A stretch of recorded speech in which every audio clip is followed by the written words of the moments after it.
বন্ধুরা, আজকে তোমাদের মাঝে যে গল্পটি নিয়ে হাজির হয়েছি সেই গল্পটির নাম হচ্ছে রোজাতে গরিবের কষ্ট।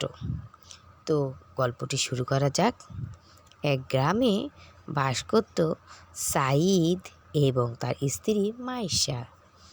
সাঈদ জমিতে ধান ফলাতো এবং সে ধান বেচে যা টাকা পেত তা দিয়ে তাদের সংসার কোনো রকম চলতো।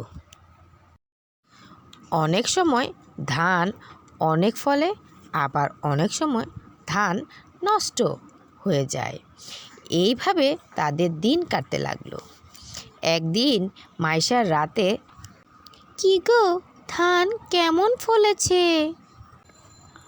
ধান তো নষ্ট হয়ে গেছে, অল্প কিছু ভালো আছে, সেগুলো বেচে অল্প টাকা পাবো, সেটা দিয়ে এ মাস চালাতে হবে। তারপর সামনে রোজা, কি যে করি বুঝতে পারছি না। এরপর রোজার প্রথম 10 দিন তারা রুটি খেয়ে ইফতার সারল। এইভাবে তাদের দিন কাটতে লাগলো। একদিন সাঈদ বলে, একটা কাজ করি, আমি সবজি বিক্রি করি। ধান কবে ফলবে ততদিন তো আমরা না খেতে পেয়ে মারা যাব।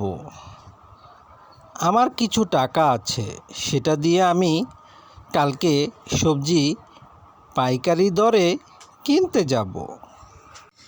এরপর সকালে সাঈদ ঘুম থেকে উঠে সবজি কিনতে বের হয়। যা টাকা ছিল তা দিয়ে অনেক সবজি কিনতে পারে। এরপর সবজি বেচতে বের হয়, কিন্তু নতুন তো ভালো বেচাকেনা হয়নি। ওইদিকে মাইশা ইফতারের জন্য রুটি বানাতে যায়। তখন সে দেখে আটা শেষ, আর মাত্র একটা রুটি বানাতে পারবে। তখন মাইশা ভাবে, একটা রুটি বানাতে পারবো, সেটা সাঈদকে দেব। রোজা রেখে কত কষ্ট করছে, আমি না হয় পানি খেয়ে ইফতার ভাঙবো। এরপর সে একটি রুটি বানালো।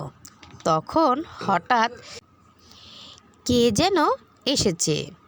এরপর মাইশা যে দেখে ভিক্ষুক এসেছে।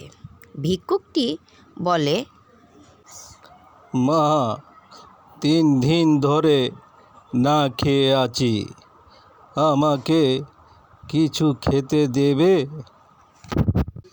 তখন মাইশা ভাবে, আমরা তো প্রতিদিন কিছু না কিছু খাই, কিন্তু সে 3 দিন ধরে না খেয়ে আছে, তাকে রুটিটা দিয়ে দেই। আমরা দুইজন না হয় পানি খেয়ে থাকব। এরপর মাইশা রুটি এনে তাকে দেয়। সে অনেক খুশি হয় এবং চলে যায়। এরপর কিছুক্ষণ পর তাদের পাশে বাড়ি থেকে রিয়া আসে এবং তাকে 10টি রুটি ও অনেক আলুর চপ বেগুনি দেয় এবং এরপর সে খুশি হয়। সে ভিক্ষুককে একটি দিয়েছে, আল্লাহ তার বদলে তাকে 10টি রুটি দিয়েছে।